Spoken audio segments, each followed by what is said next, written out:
ANZ predicts a house price fall. Let's have a look.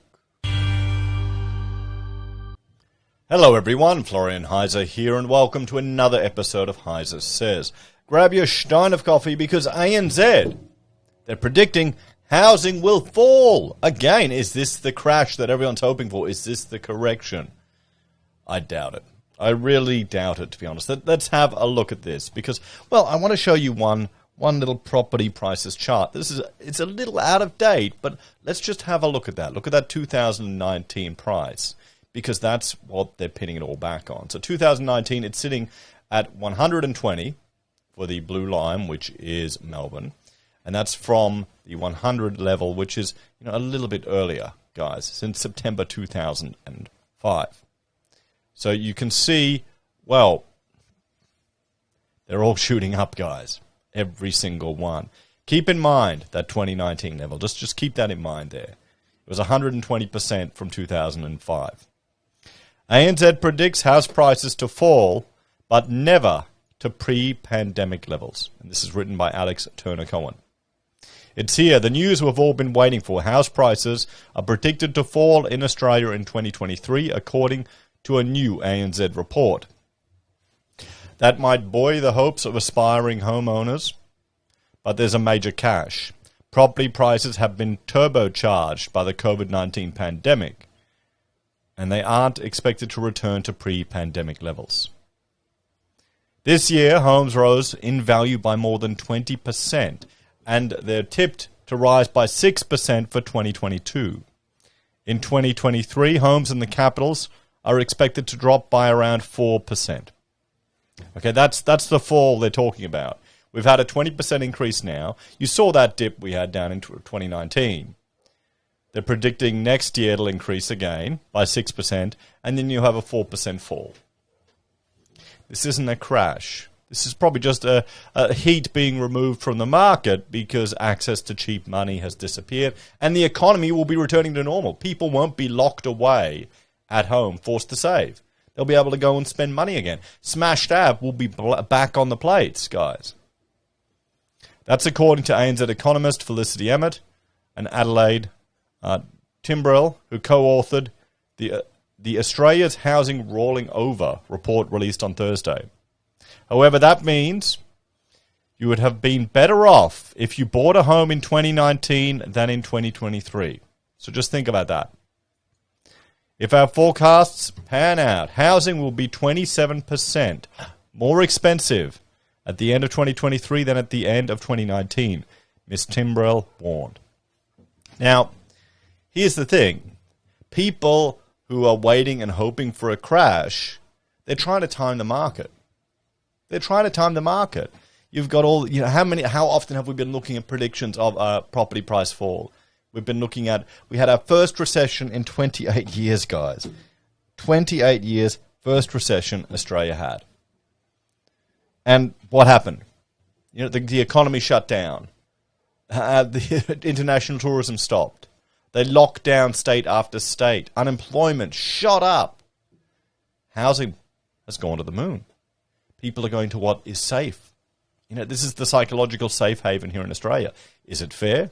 Is it reasonable? Would it have happened without insane amounts of government intervention? Are those questions even relevant? Here's the thing. When anyone is predicting or forecasting a crash, we've got to realize a lot of these articles that are being put out there, I suspect they're, particularly the ones in years past, were done with intention to provide political leverage and the will for our politicians to intervene in the market as much as they did. That's just it. Is it even possible to shift the Australian psyche away from government coming in and taking care of everyone? Now there's an expectation, guys. It's just going to get worse. That's my concern. Hopefully this push for individual liberty and freedom that we're starting to see rile up in Australia, hopefully that will spread to a greater majority of people and we'll see less government intervention in our lives. But I'm too cynical to believe it, guys. I honestly am. So here's rising fixed mortgage rates will be a headwind for house prices. Okay, we're starting to see mortgages go up. The cash rate is still at nothing. I was literally talking to a neighbour this morning. we've all fixed rates. Everyone I know is fixed rates. All these people that are refinanced are fixed rates. So that gives them at least a 4-year window to build buffers. And people have buffers, guys. Okay? I mean, I know no one likes to believe this from APRA or the RBA, but APRA will know. People have paid ahead. You've got liquidity. And sure, they may have borrowed a lot of money. They may be right to the edge. Even an interest rate rise going up, 1% is going to impact a lot of people. The impact that'll have is going to be more on discretionary spending and the wealth effect. Because we know now, Mortgage Keeper will materialize. The government would step in. They would cast aside, concerns about raising debt. I mean, we've got trillions of dollars of government debt now, guys. Does it even matter anymore? Are people even concerned? Here in Queensland, we've got so much debt. We had a premier come in to try and clean up the mess. We were borrowing money to pay for wages. And that's all money we're burdened with as citizens of this state. The average punter doesn't care. Are they ever going to care? You've got politicians, advocating for MMT, running for the Senate now. What a mess that'd be. Could you imagine that? How exciting the world would be if that happened, if they got in. Oh, boy. Anyway, back to this. The new research was based around the idea that the market would soon be rolling over and said there are already signs of a looming slowdown. It's been an unprecedented year for the national housing market, with gains forecast to peak by November or December this year at 21%, the strongest growth since the late 1980s boom. However, the market can't keep that up for much longer. Affordability constraints are biting. New listings have lifted strongly, and macroprudential tightening and higher mortgage rates are set to constrain lending over the coming year, the authors noted. They said interest rates will be key in determining when exactly prices would fall away. The interest rate is currently at 0.1%, and they expect the RBA to hold this until the first half of 2023. However, fixed mortgage rates are already rising, the economists pointed out. A faster than expected rise increases the risk that prices slow more than we currently expect, and vice versa. So, cities where prices will keep growing. Although prices are becoming sluggish next year with just 6%. Here we just dwell on that for a moment, everyone.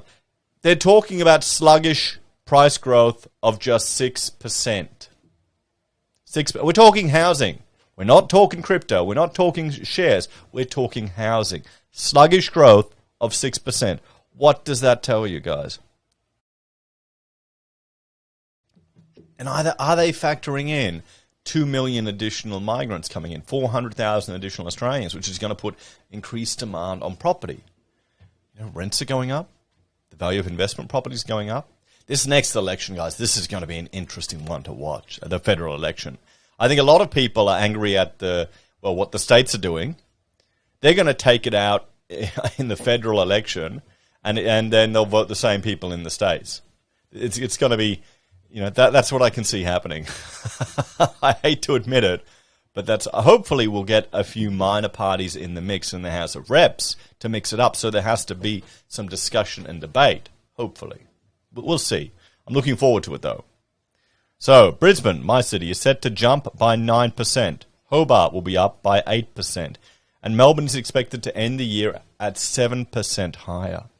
Sydney is sitting exactly on the average mark at 6% by the end of next year, according to ANZ forecasts.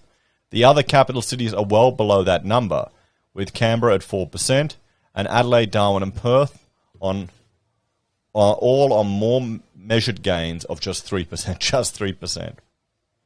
It's not just house prices that are set to fizzle out, but the construction boom is also predicted to plunge. We expect housing construction to grow another 15% by mid-2020 before activity brought forward by government incentives starts to dry up, said ANZ Outlook. A lift in apartment construction will cushion the fall. Well, we can see that if we have a look here with building approvals. We're starting to see new builds for detached houses is starting to trickle down, and apartments are starting to increase, particularly if we get calls for 2 million more migrants coming to Australia, guys. So let's have a talk about this one, everyone. So ANZ is predicting a fall, but we still won't be above that 27 levels. You know what? I'll bring up this property chart, guys, that I wanted to show, not 2017, 2019. We're still not going to be above 2019. So, you know, when property went down, all the people who jumped in at 2019, they're better off than the people who held and tried to time the market. Now, here's the question. Here's the challenge. Is it worth trying to time the market in property, guys? Is it too much of a challenge? You know, is it too hard? Here we have, you know, a prediction of a property price fall in 2 years' time, which is going to be completely negligible compared to all the growth that we'll see this year and next year as well. And even if you buy in then and it falls 4%, are you going to care? Are you going to sell? No. You're going to sit and hold. If it's an investment property, you're going to sit and hold. If it's someone buying a home, so long as you can keep making the mortgage payments, the bank's not going to care. You're going to sit. If someone's in negative equity, they don't start tearing their hair out and rushing to sell. So yeah, we'll have to see. We'll have to keep an eye on it, guys. I mean, the precedent has now been set. Massive government intervention seems to be just an expected requirement here in Australia. Well, hopefully we'll see a generational shift, but I seriously doubt it, guys. Anyway, thanks for watching this episode. I'm going to point you to one of the YouTube videos that's recommended for you to watch. If you want to support the channel, there are all the ways you can down below. Take care, guys, and I'll see you all in the next video. Bye for now. Enjoy your coffee.